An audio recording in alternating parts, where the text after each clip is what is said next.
പ്രിയപ്പെട്ട സഹപ്രവർത്തക സഹോദരങ്ങളെ, സ്നേഹ നമസ്കാരം. ഇക്കഴിഞ്ഞ ഗുരുപൂർണിമ ദിവസം ഭാരതീയ വിദ്യാനികേതൻ വിദ്യാലയങ്ങളിൽ ഗുരുപൂജയും ഗുരുവന്ദനവും നടന്നതിൻ്റെ പേരിൽ അനാവശ്യമായ ചില വിവാദങ്ങൾ ഇന്ന് കേരളത്തിൽ നടന്നുകൊണ്ടിരിക്കുകയാണ്.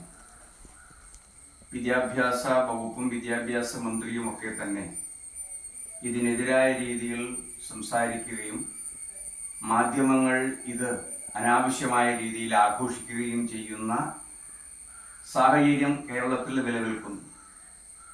ഭാരതീയ വിദ്യാനികേതനെ സംബന്ധിച്ചിടത്തോളം ഇന്നോ ഇന്നലെയോ അല്ല ഈ ഗുരുപൂജ ആഘോഷം നടക്കുന്നത്.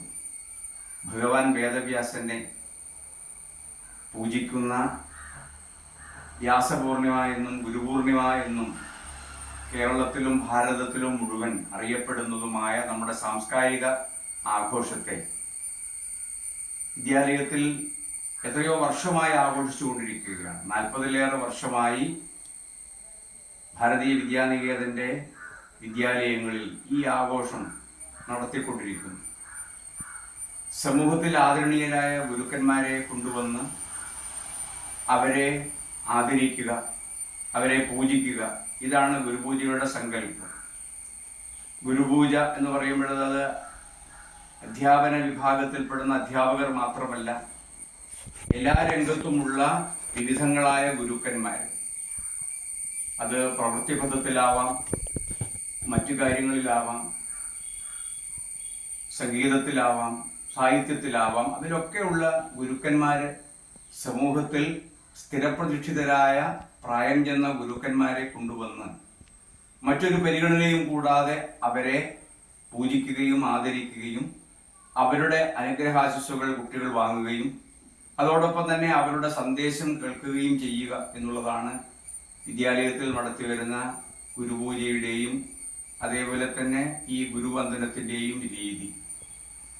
അത് ഭാരതത്തിൻ്റെ സഹസ്രാബ്ദങ്ങളായി നിലനിൽക്കുന്ന ഒരു സംസ്കാരത്തിൻ്റെ ഭാഗമാണ്. എല്ലാ നല്ല കാര്യങ്ങളും ഗുരുവിൽ നിന്ന് അറിയുകയും ഗുരുവിൻ്റെ അനുഗ്രഹത്തോടു കൂടി തന്നെ നടത്തുകയും ചെയ്യുക എന്നുള്ളത് നമ്മുടെ സംസ്കാരത്തിൻ്റെ ഭാഗമാണ്. അതൊരിക്കലും ഒരു മതത്തിൻ്റെ ചിഹ്നമായോ മതഭാഗമായോ അല്ല നമ്മൾ കാണുന്നത്. അത് ഭാരതത്തിൻ്റെ ഒരു സംസ്കാരമാണ്. എല്ലാ മതങ്ങൾക്കും അവരുടെ ഗുരുക്കന്മാരുണ്ട്, എല്ലാ സങ്കല്പങ്ങളിലും ഗുരുക്കന്മാരുണ്ട്. ഏതൊരു കാര്യവും തുടങ്ങുമ്പോൾ ഒരു ഗുരുവന്ദനത്തോടുകൂടി തുടങ്ങുകയും ഗുരുവിൻ്റെ ആശീർവാദം അവസാനിക്കുമ്പോൾ ഏറ്റുവാങ്ങുകയും ചെയ്യുന്ന പതിവ് ഇത് ഭാരതത്തിൻ്റെ ഒരു മഹിമയാർന്ന സാംസ്കാരിക തനിമയാണ്.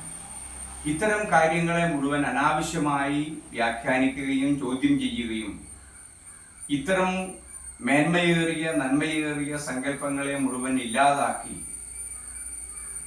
വളരെ വികലമായ ഒരു സമൂഹത്തെ സൃഷ്ടിച്ചെടുക്കുക എന്ന അജണ്ട മുന്നിൽ വെച്ചുകൊണ്ട് പ്രവർത്തിക്കുന്ന ചില രാഷ്ട്രീയ പ്രസ്ഥാനങ്ങൾ, അതേപോലെ തന്നെ ചില മതപ്രസ്ഥാനങ്ങൾ, ചില ദേശീയ വിരുദ്ധ ശക്തികൾ, ഇത്തരത്തിലുള്ള ആളുകളെല്ലാം കൂടി ചേർന്നിട്ടാണ് ഇതുപോലെയുള്ള കാര്യങ്ങൾ മുന്നോട്ട് കൊണ്ടുവരുന്നത്.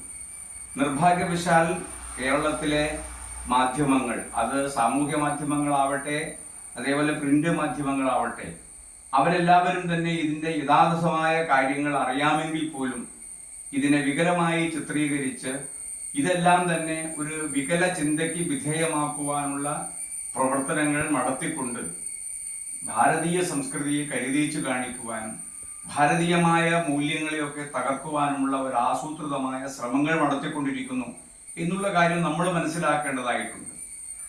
അതുകൊണ്ട് വിദ്യാലയങ്ങളിൽ നടന്ന ഗുരുപൂജ ഒരു തെറ്റല്ല. ഏതെങ്കിലും ആളുകൾക്ക് വേണ്ടി അത് നടത്തിയത് ഞങ്ങൾ നടത്തിയിട്ടില്ല എന്ന് പറയേണ്ട ആവശ്യമില്ല, അല്ലെങ്കിൽ ഇനി മേലിൽ നടത്തുകയില്ല എന്നുള്ള രീതിയിലും നമ്മൾ സങ്കല്പിക്കാൻ പോകുന്നില്ല. നമ്മൾ അടുത്ത വർഷവും ഇതേ രീതിയിൽ തന്നെ ഗുരുപൂജ നടത്തും. ആ ഗുരുപൂജയിലൂടെ നടക്കേണ്ട കാര്യങ്ങൾ എന്തൊക്കെയാണോ ആ കാര്യക്രമങ്ങൾ അനുസരിച്ചുകൊണ്ട് തന്നെയാണ് നടത്തുക. ഈ ഗുരുപൂജ നടക്കുന്ന വിദ്യാലയങ്ങളിലെല്ലാം തന്നെ രക്ഷിതാക്കന്മാർ കുട്ടികളെ ചേർത്തുന്നത് അവിടെ എന്തെല്ലാം കാര്യക്രമങ്ങൾ നടക്കുന്നു എന്ന് ബോധ്യപ്പെട്ടിട്ടാണ്.